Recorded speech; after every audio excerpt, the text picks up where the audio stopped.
I planned on having that speech, getting lunch, and driving back to North Carolina.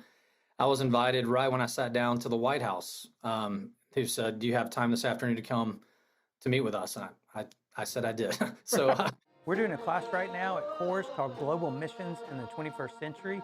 And as a part of the key course content for this class, we're doing interviews with leaders from around the world. And we are excited to release these to you and invite you to pull up a chair and listen in to these enriching discussions.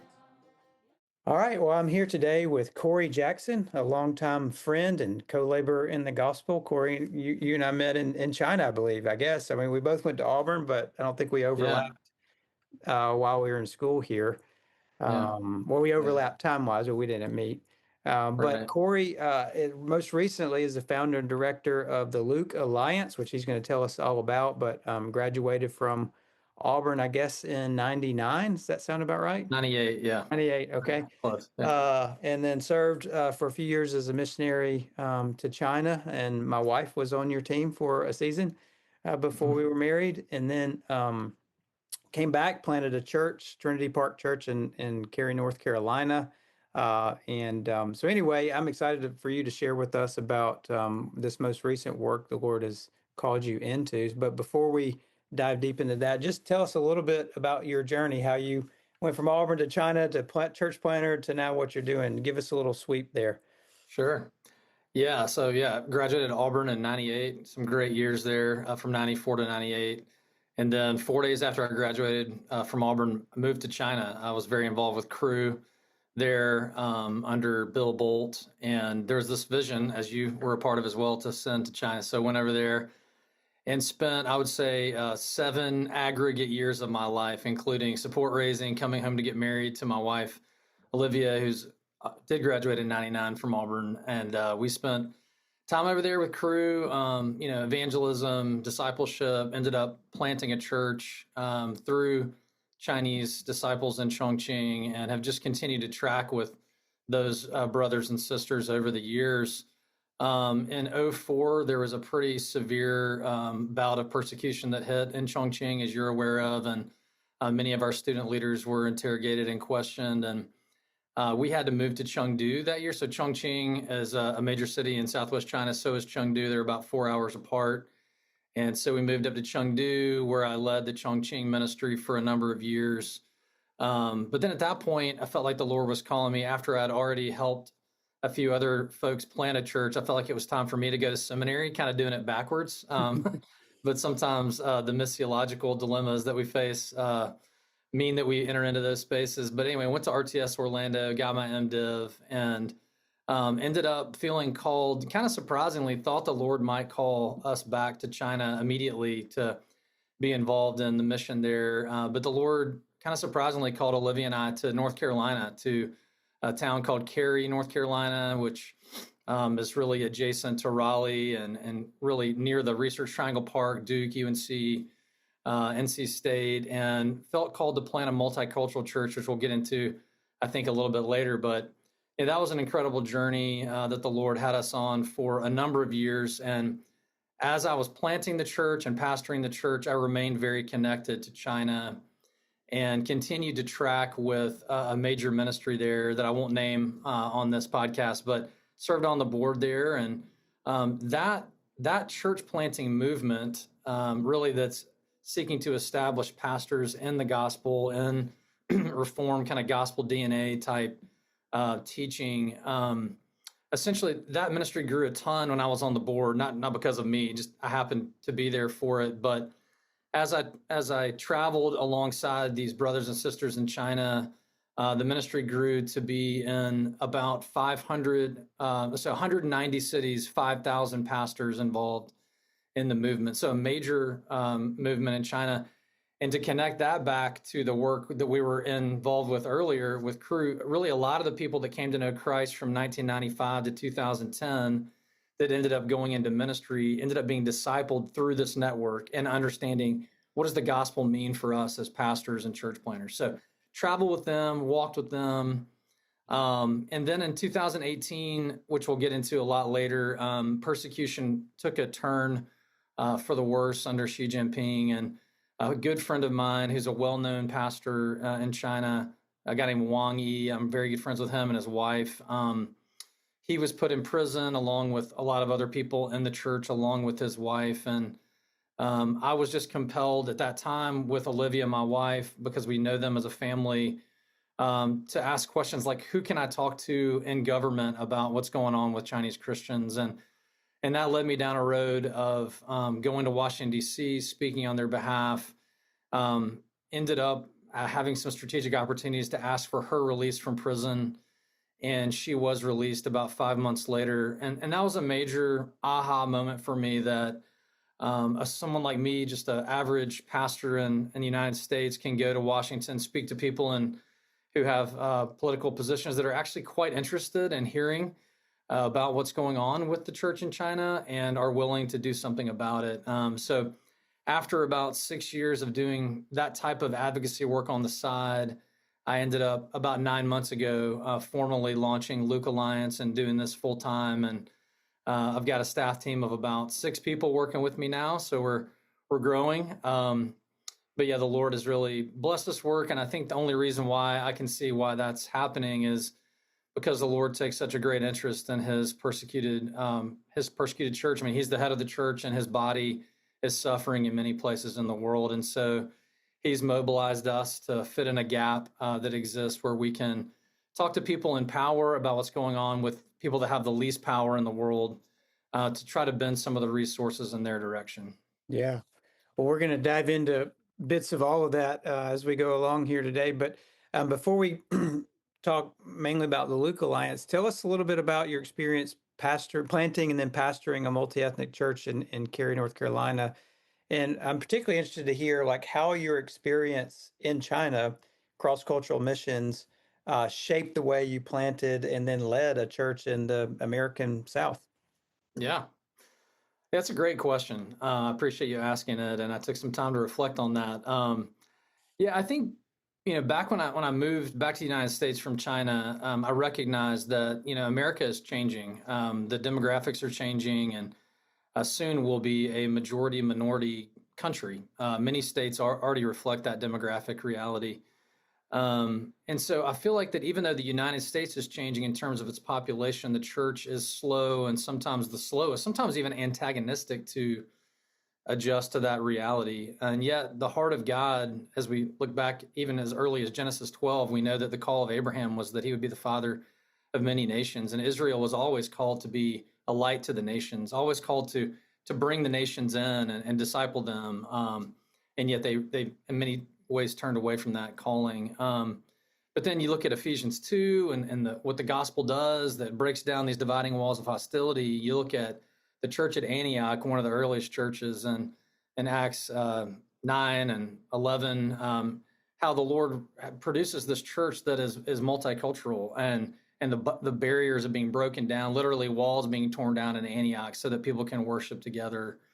You look at Revelation 7, 9, and 10, that and the future of heaven is that all nations will worship together. And I began to see that there was a role for us to play in the American church of helping American Christians understand how we can see and love our diverse neighbors and include them in to the church. A story that really resonated with me. I grew up in Birmingham. One of my mom's friends one day was driving in downtown Birmingham in the summer, and as we know, there's usually that pop-up thunderstorm that happens in the afternoon, and she was driving through UAB and saw this Chinese student that was running through this incredible like thunder, lightning, rainstorm, trying to cover his head with his jacket. And this lady, she was probably about 65 at the time, pulled over in her Lexus SUV and said, "Hey, do you need some help? Can I take you somewhere? This is a terrible storm."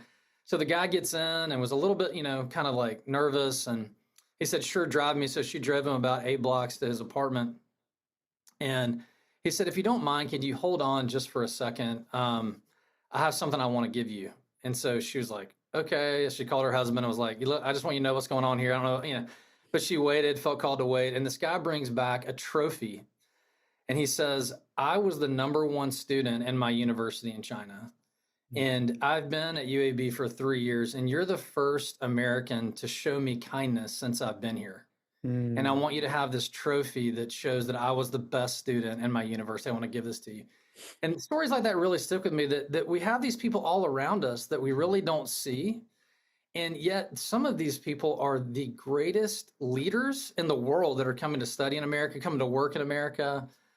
Cary, North Carolina, kind of represents that reality. It's extremely kind of Asian in its diversity, so we chose it because it has a really high South Asian and East Asian population. Felt like we could utilize our cultural experience, but it's also largely, frankly, Southern and white. And so, and I'm both. I'm suburban. I'm white. I'm Southern. I'm also.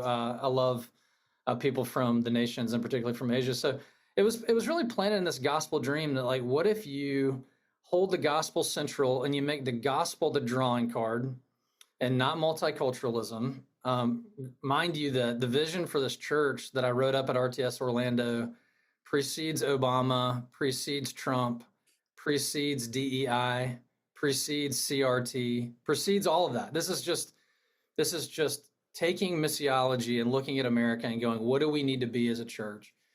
And we're planting this gospel dream that if you preach the gospel and love your neighbor, and your neighbors are diverse, then we should, if we are willing to give up some of the cultural values that we associate with church, if we're able to give up some of those values and welcome people in, then we'll see a diverse community formed. And Trinity Park it's a PCA church.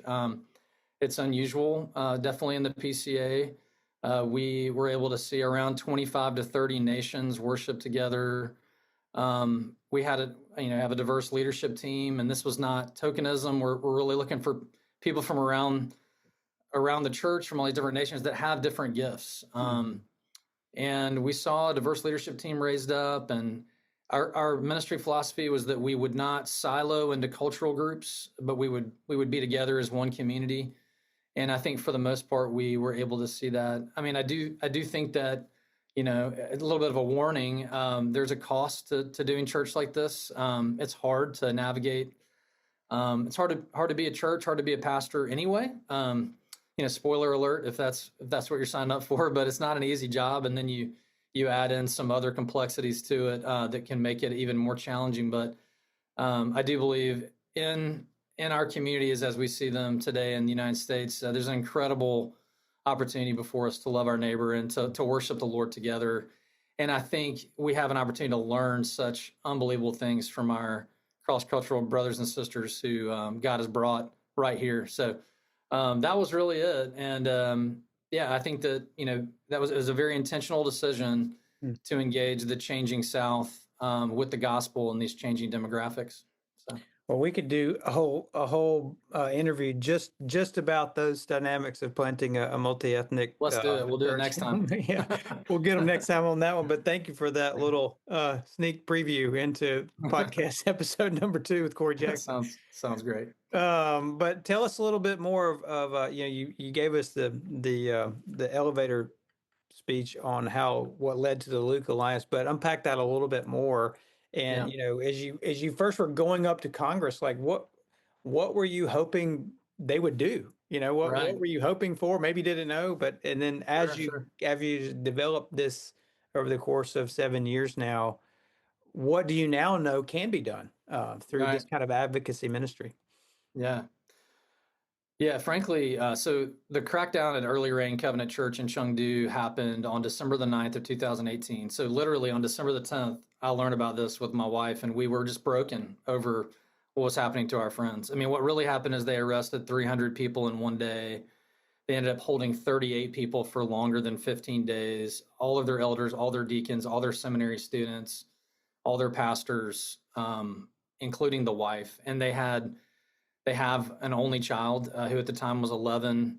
This is Wang Yi and his wife, Zhang Rong. And so since we know them, we were just personally impacted by this. And we literally, my wife and I wept and prayed and were just blown away, because even though this type of persecution in China has grown more normal since then, at the time, this was really an aberration. We had not seen this type of action taken by the Communist Party. And so we prayed, and I had, honestly, I'm not a very political person by nature. I was just doing my job as a pastor, trying to see the gospel take root, plant churches. And I had one friend in Washington at the time. I called him up and said, "Hey, what do people do in situations like this?" And he said, "There's this Religious Freedom Roundtable event that happens 4 times a year.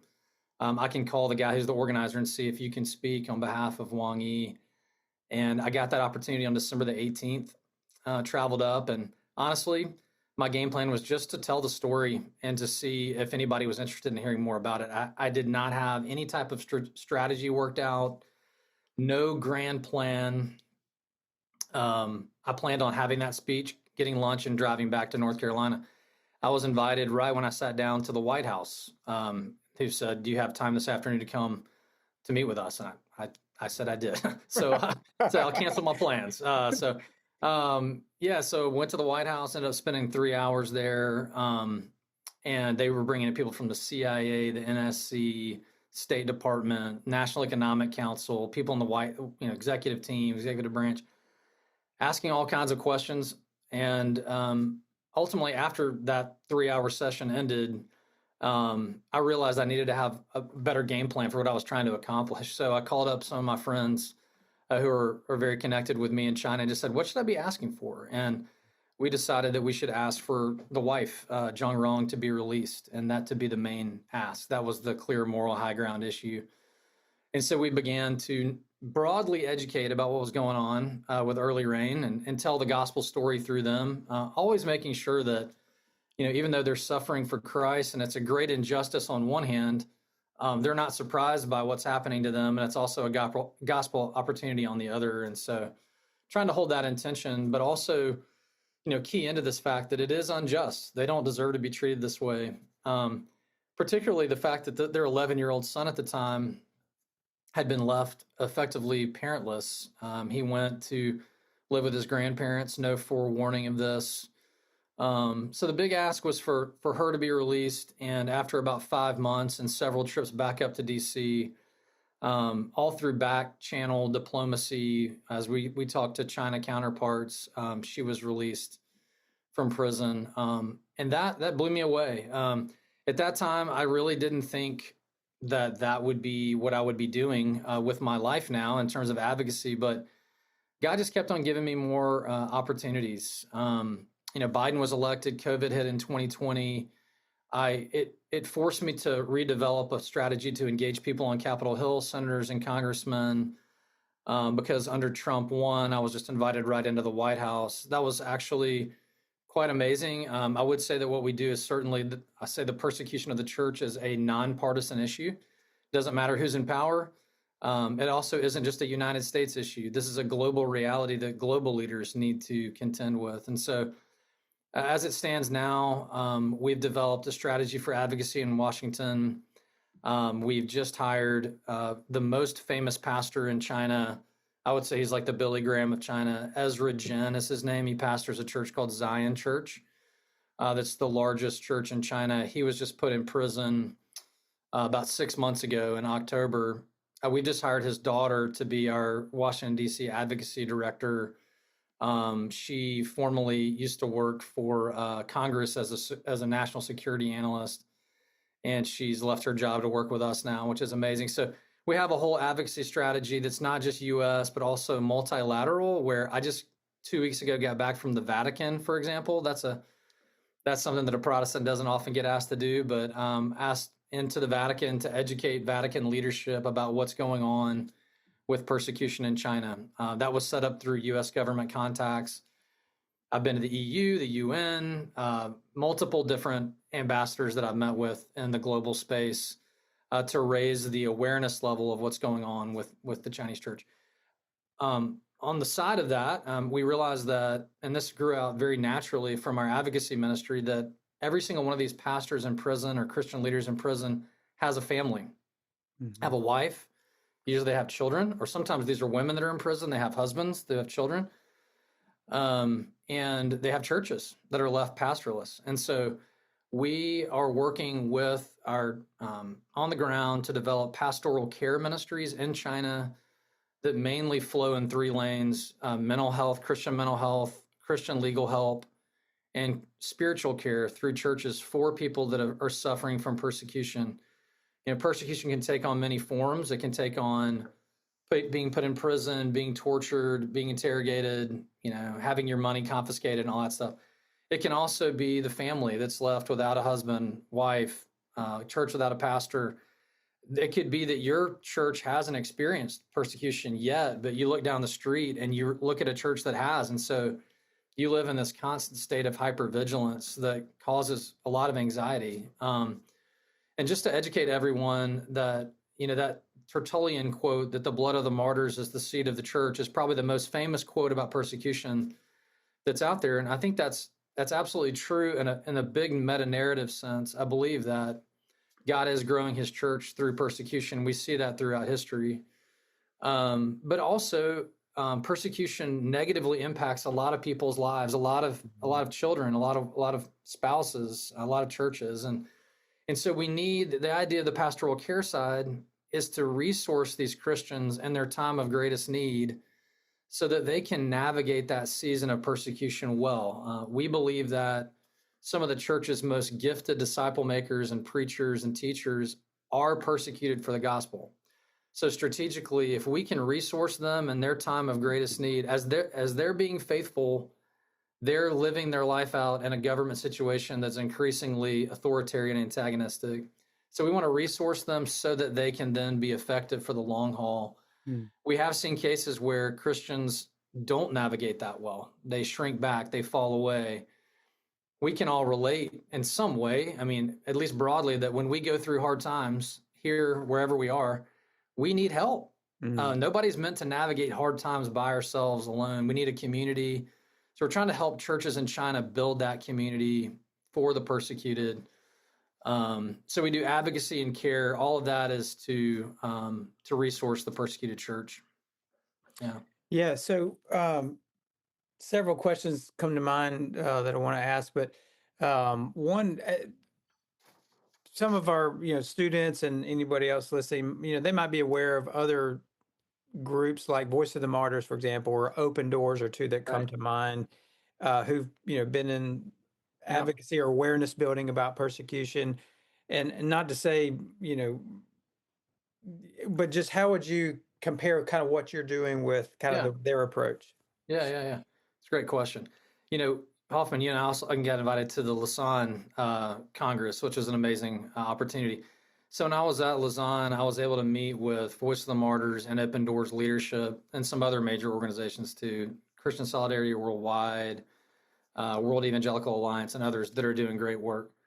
And I met with all of them and just asked, is what we're doing unique before I left my job to go and start this?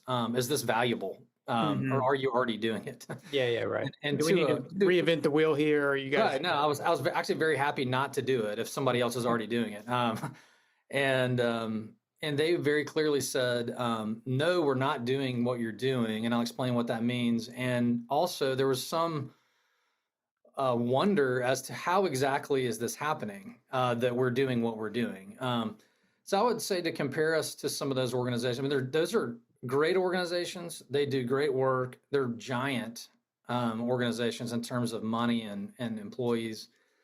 I would say that what we do, I would call personalized care for persecuted churches and leaders.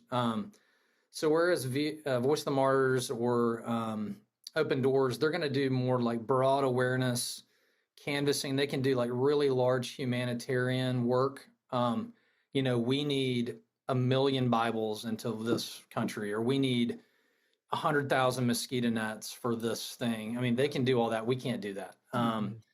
What we can do is we can develop personalized strategies for advocacy and care for leaders and their families and churches. And so we function a bit like, even though I'm not a lawyer, we function kind of like a law firm in the sense that we have people that come to us and ask for our help. And we work with them strategically to help them achieve what they feel like they need. And so we operate kind of on a consent basis in the sense that we really want to work with you, not just to get you to sign off at the beginning, but all along you make strategic questions. Like Wang Yi recently was nominated for the Nobel Peace Prize.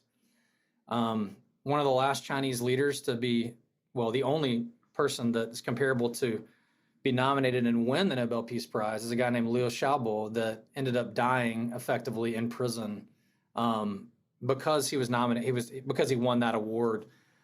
So we really wanted to check and see, like, is this something that we want to see happen? Is this good for Wang Yi? And ultimately, with some folks that are engaged, we determined that was. But that's just an example of something that seems obvious that this would be helpful, be nominated for the Nobel Peace Prize. Well, maybe not. So let's talk with the family and try to figure out, talk with friends and see what's going on. So we do personalized care for persecuted people. So we work in a much more, like, I would say, tangible local way versus like a broad sweep. Although I do think with China in particular, I think China has been how we got started. So we do some broad awareness building about what's happening in China. Right now, Voice of the Martyrs doesn't have anything going on the ground in China. I'm not so sure about Open Doors. I don't know that they do. And because the persecution is so severe, they've decided they can't figure out, because they're so big, how to help. We're small enough that we can be nimble enough to try to figure that out still. So I do think there's still value, and the other organizations do as well. And sometimes we work with these other organizations to do things. We can get funding, grant requests, and funding from them to do things that they've already said, like, we're glad you're doing it. That means we don't have to. We can work together. That's great to see that collaboration in the different roles and niche here. And tell us a little bit more about how advocacy works. You've been doing this a while now, so I'm sure it's changed, but help us understand how that actually can happen. I know you were surprised. They're like, whoa, that worked. We got John out of prison, but, like, as much as you can share, how does that work? Yeah. So I would say there's not like a set answer. Like Richard Pratt, one of my professors, runs Third Mill, used to say the deck of life is always shifting, and you have to learn how to apply your faith in various situations. So I would say politically that's true. But I think broadly speaking, you could say that there's a combination of, you've got people within the State Department. If you're looking at the U.S. government, you got people within the State Department. You got people that are working also in the White House, which I've had the opportunity to go back to the White House 5 or 6 times since I last was there. There's a new White House Faith Office that actually operates in the White House now, and I've been able to meet with them a few times. You've got congressmen, senators that are important.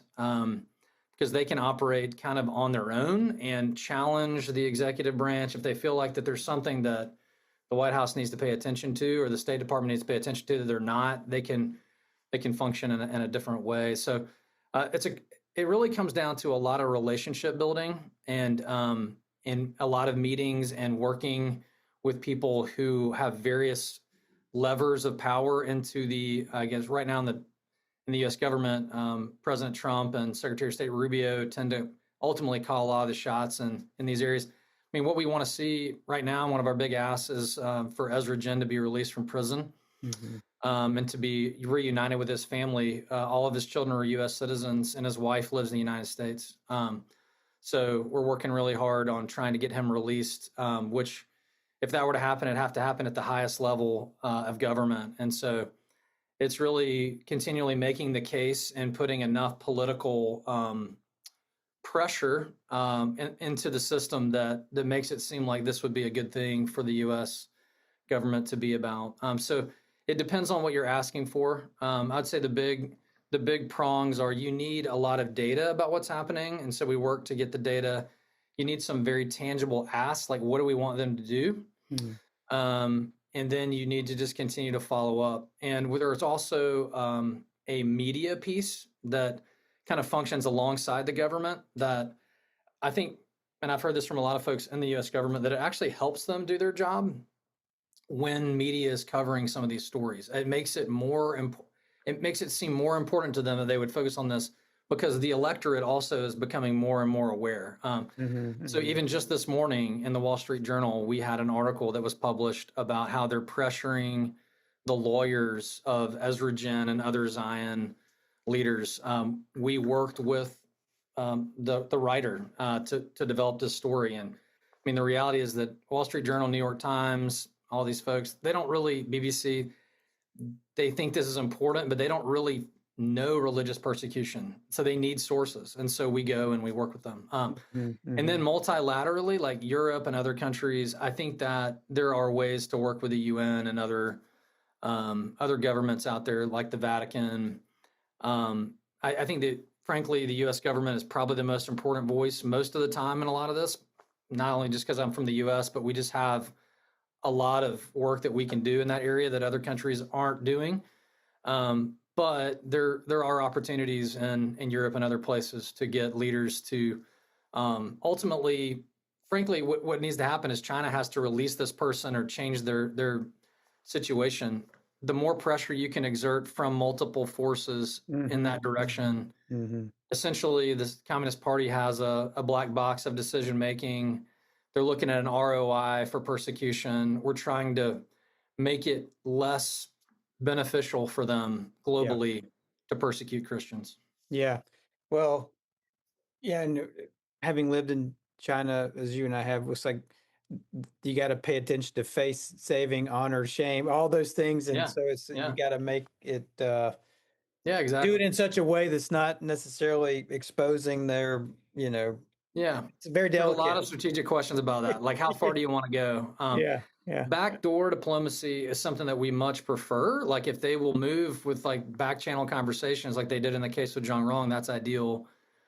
But we also know that China is not going to release anybody on humanitarian grounds because they don't care about humanity, really. I mean, frankly, they do this to their own people.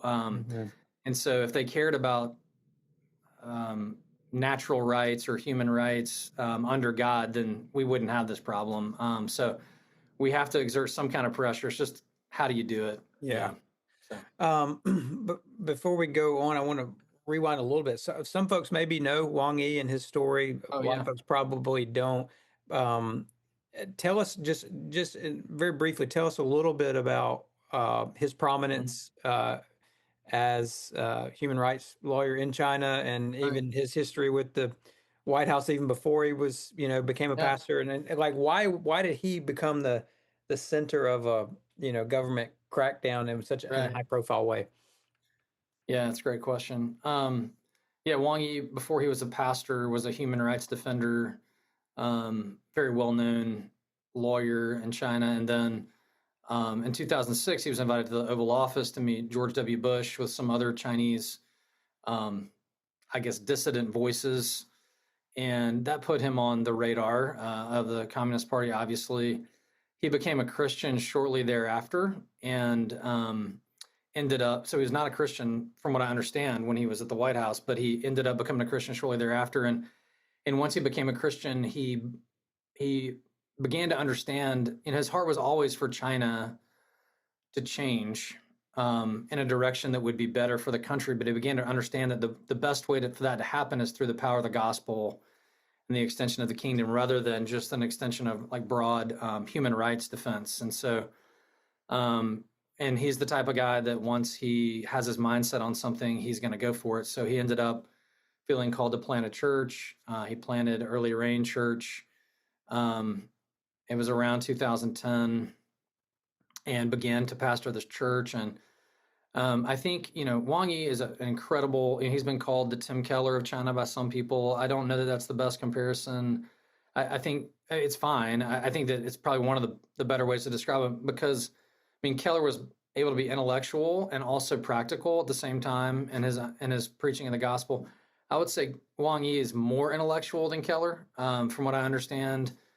Just kind of an incredible mind that could articulate theology, to the Chinese in context, while also understanding Chinese law and the Constitution. And he could bring those two together, just to talk about the living under God's law and what God requires, how that's different than living under Chinese law, and sometimes where you might run afoul of Chinese law and have to make some difficult decisions. And so I think, frankly, though, he was just preaching in a very direct way. Jesus is King, Jesus is Lord.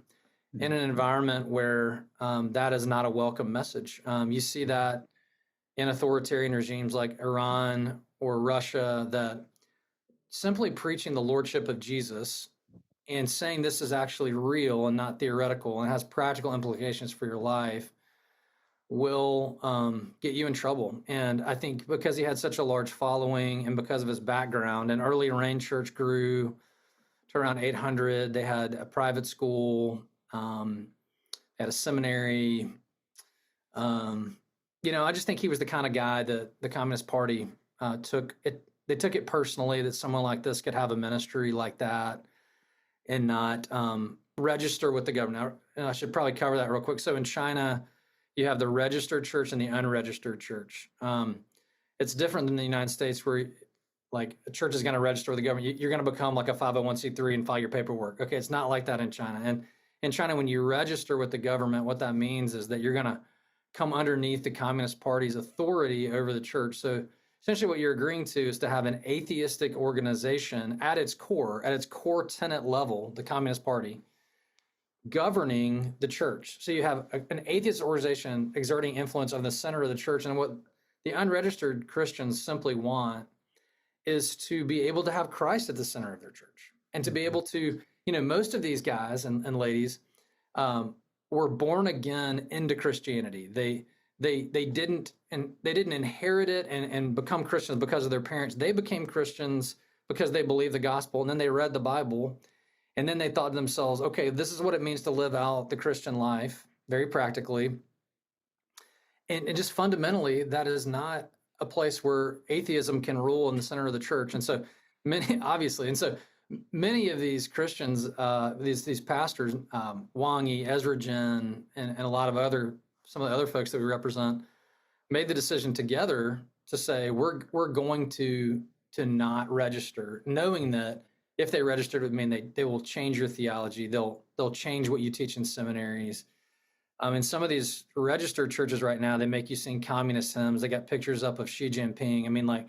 It's just not what God calls us to. And so these guys are not, I guess in their situation, you could call them radical because they're not willing to succumb to government influence. But frankly, they're just looking to practice Christianity in the way that we all find to be normal. And that will get you put in prison if you're, like I said earlier, really good at preaching the gospel and discipling people, and your church grows to a certain level. Well, that's not going to work. And Wang Yi and Ezra Jin are two just like the most influential guys.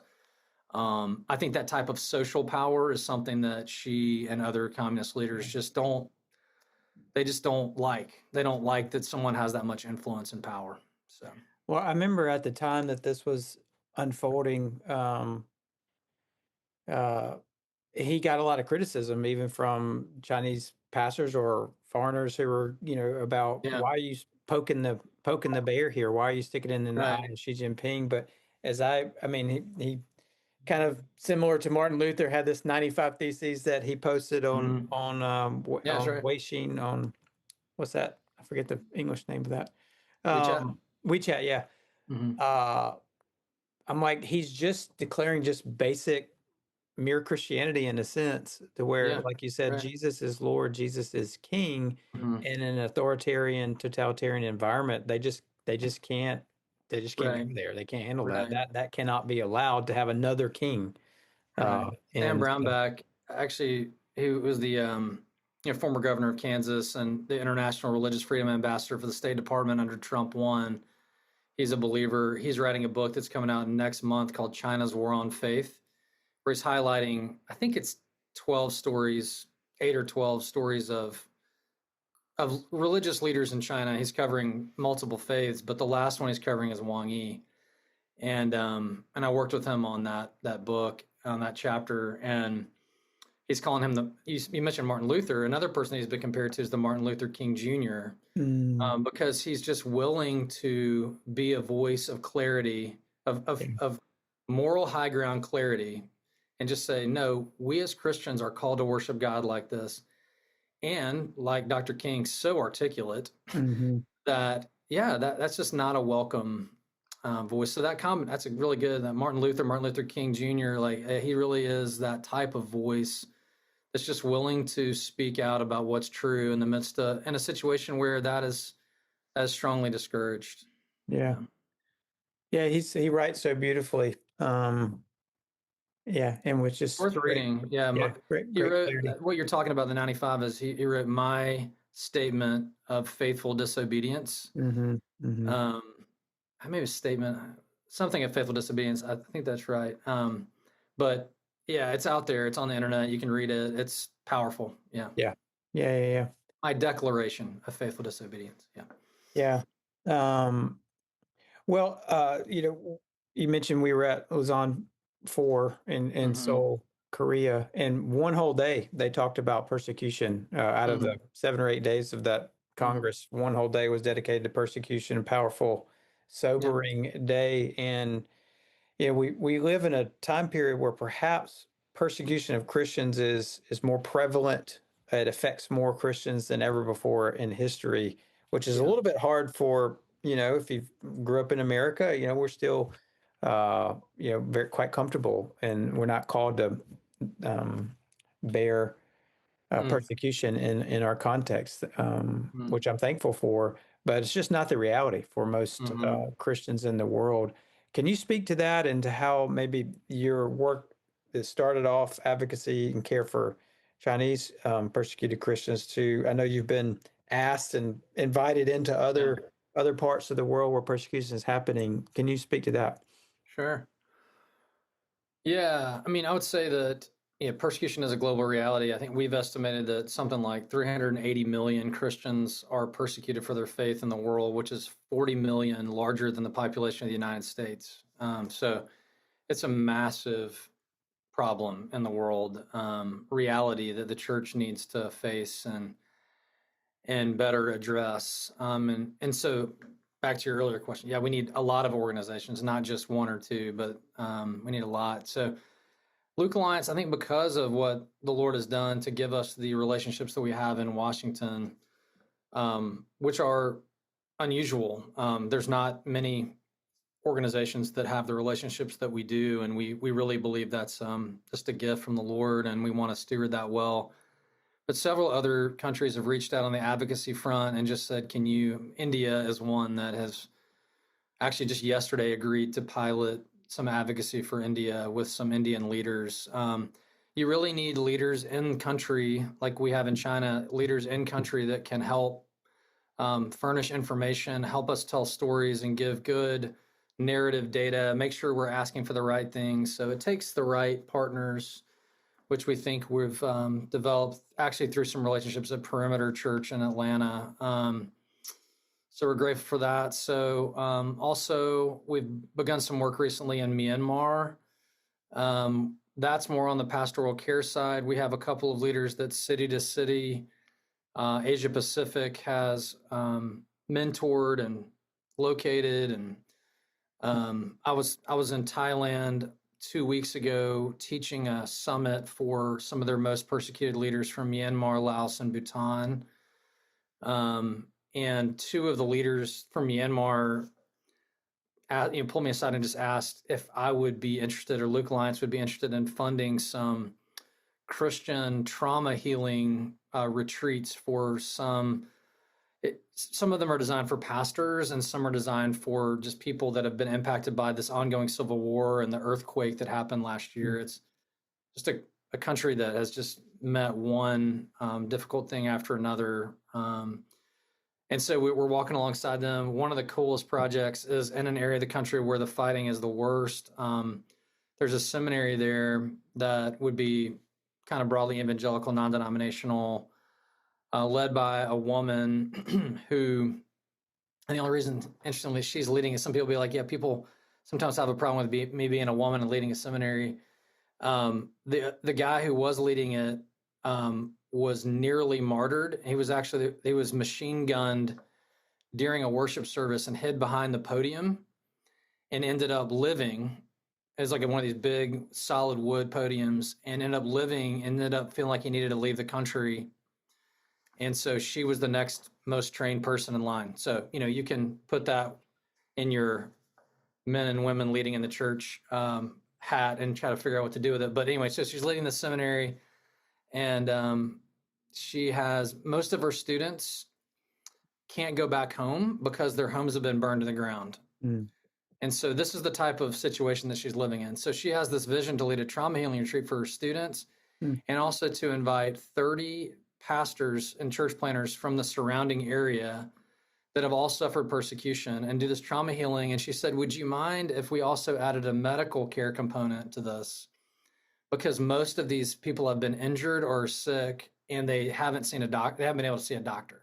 I'm like, yeah. So how much does this cost? And it's not that much. And so we just sent the money this week to fund some of these trauma healing retreats. So we're slowly, but we're still small. I mentioned we have 6 people on staff. I mean, I think 3 of us are full-time and 3 are part-time. So we're really trying to be very judicious about our resources and what we can handle. But we do want to be open and faithful where we have the resources to enter in.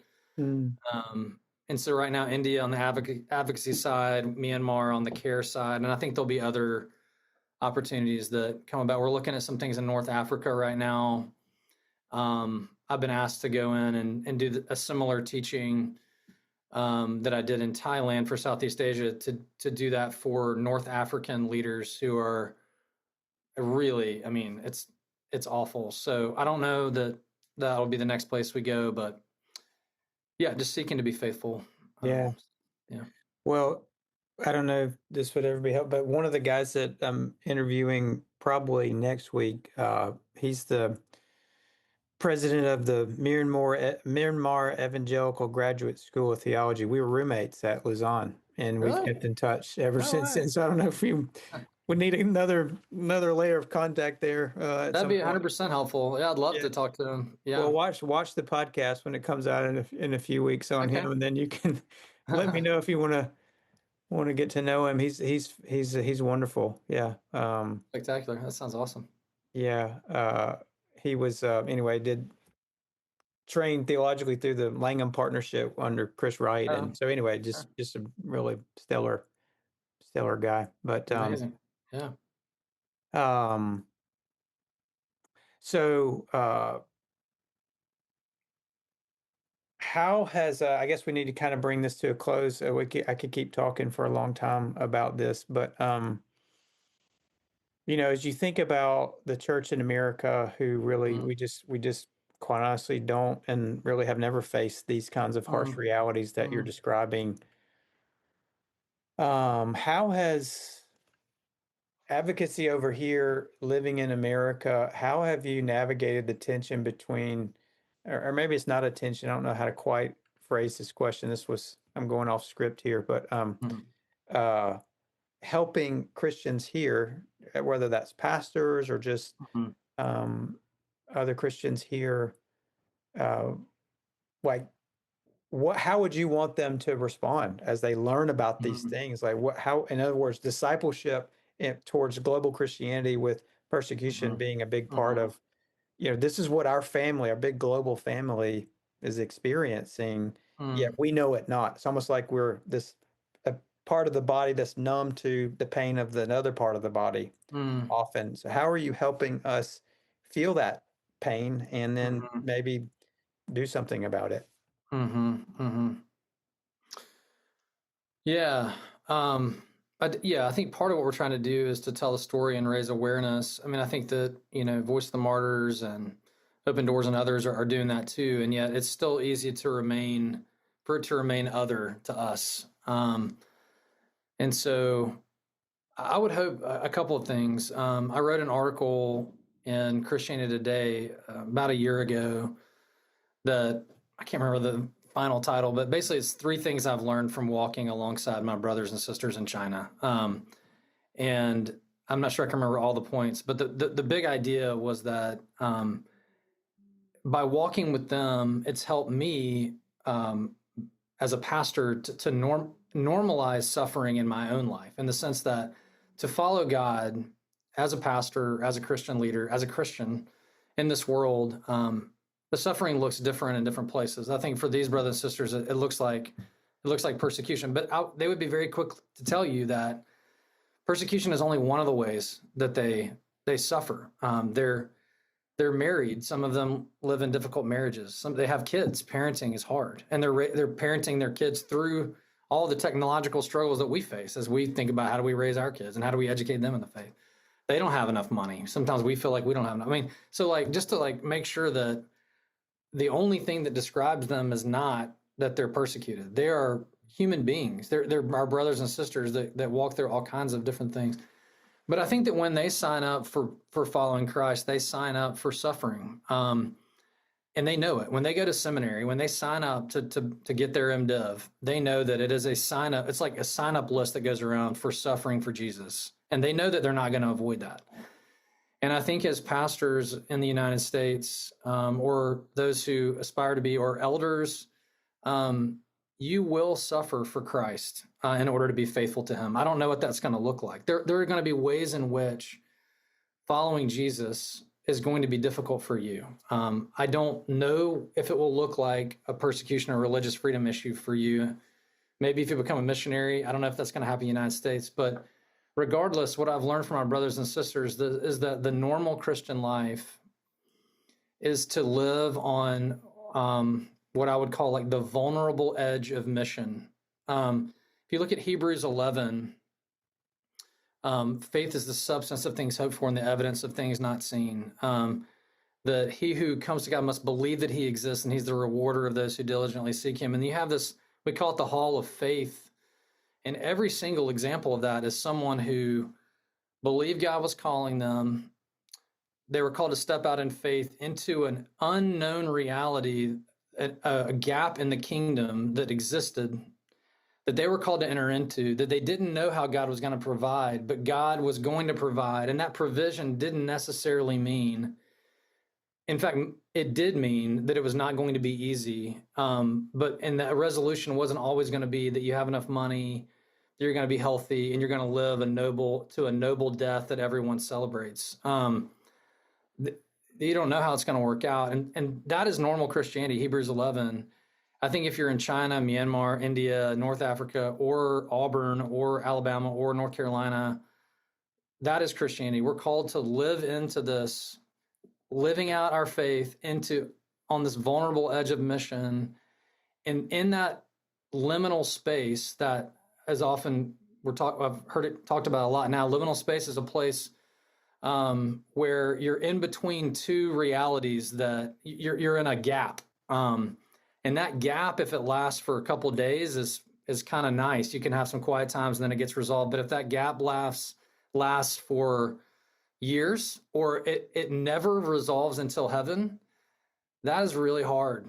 That is suffering. And that could look like all kinds of things. But what I've learned from my brothers and sisters is this, that to live in community with them. I would say, like you said about your friend, we both got a chance to go to L4, which is an incredible privilege, but the persecuted church doesn't need to be I would build relationships with people. You can definitely build relationships with people in the persecuted church. Get to know them. They're normal people. We can learn from them. We can walk with them. There have been pastoral times where I felt like, even though I do have a really good community of pastors that I've been able to journey with, which is huge and necessary, so don't neglect that.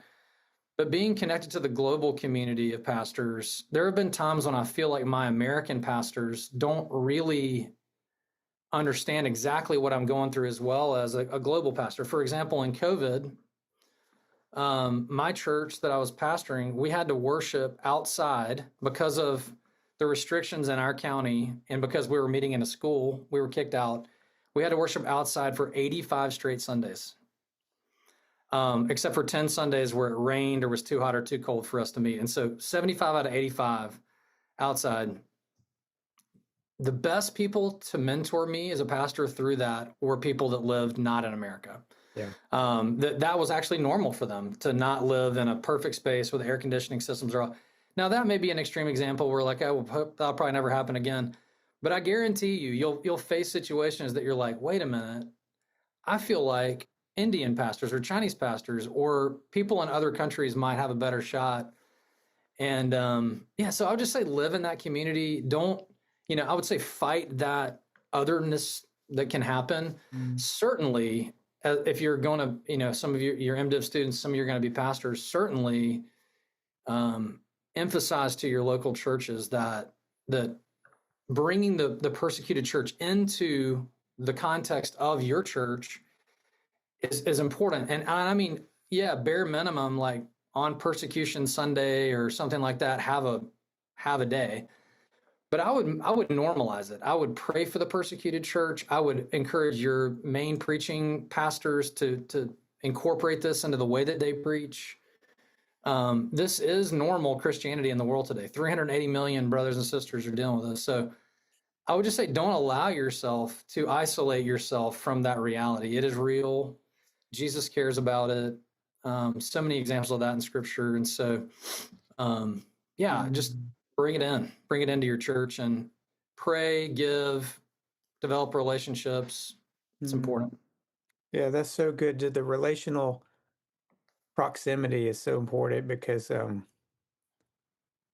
when you, if the Lord allows you to sit down with them and just hear their story, like Yeah, the Spirit of God in you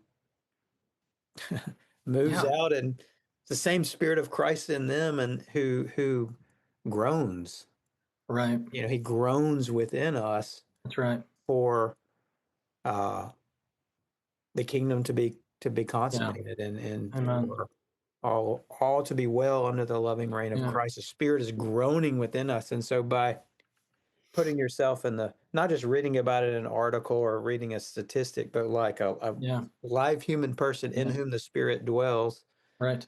and you coming near in whom the Spirit dwells, you can share in the groaning Mm, um, that's of the right. Spirit of Christ for you That's know right. who is giving, who is the love of Christ welling up, who Amen. is the sympathetic high priest who knows what it's like to suffer. So it's this That's right. participation in the suffering of Christ That's right. and that relational nearness. Sorry, I'm just thinking out loud, reflecting on what you said. But Amen. No, I agree. as I think back on Yeah. my experience, my heart can be cold if I just read a stat. But if I Hmm. sit down and I hear this person's story and how that affected his kid and his wife and their Right. church, and like, oh my gosh, this is Right. unbelievable. There's some welling up of compassion in me Right. that is not mine, it's the Spirit's. And so that's, I That's a think, good point. That's a great way to put it. Yeah, and that's kind of how the story of Luke Alliance began, as groaning with our brothers and sisters that I have the privilege of knowing. mm, But I think that's the way that I'm able to continue on yeah. fervently. Last story I'll tell. I know we need to tie up, but when I was in Thailand recently teaching at that little summit for persecuted pastors. I went and visited some Chinese refugees, Christian refugees that live on the border of Thailand. They're refugees from China, and two of the wives there, their husbands are in prison in China right now. And so it's these wives and children who are there, two wives, four children total, and their husbands are both in prison. And they left together, bonded together, and just left in a hurry because they know that wives get put in prison too sometimes. And just to be with them, and on one hand to see just the incredible pain, and they've got their husbands' pictures up all over the walls in their houses and on the dashboards of their cars, and they're just so sad and broken about, and they don't know what's going to happen, right, with them or Mm. with their husbands, and also just their incredible faithfulness and resilience, and I mean truly their hope in Christ in the midst of this. I mean, that sticks with you. Like talking about like feeling and just recognizing that there are ways I can help them and Luke Alliance can help them. And frankly, I'm not alone. There's a lot of ways all of us can help them. I mean, it might be through partnering with us or it might be in other ways, but we have resources and relationships and opportunities, and those are going to look different in different ways. But instead of just being like, yeah, that's really sad, but what am I supposed to do about it? I mean, the fact is that if you allow yourself to take the second and third, to ask the second and third question, what can I really do to help? The fact is, there are ways that we can get involved, and I've been really surprised to see the way that the Lord has just opened up those doors one by one, and as you walk through one more door, more opportunities open. So, yeah, I would encourage, just build that first relationship and keep on taking steps toward that person. Yeah. Well, thank you, Corey. We didn't get to all the questions. Again, this could be 3 or 4 episodes, I suppose, but maybe we'll do it again sometime. But Yeah. before I let you go, 2 things. One, tell us how, if somebody wants to follow up and get involved or follow with what Mhm. you're doing, or how can they find you? Tell us how to do that. Sure. Yeah, I mean, so lukealliance.org, you can find us there. It's our website. There's ways to give there. There's ways to get involved financially. We're also on all the socials. You can find us anywhere. So that's a great way to do it. We just hired a communications director about 3 weeks ago.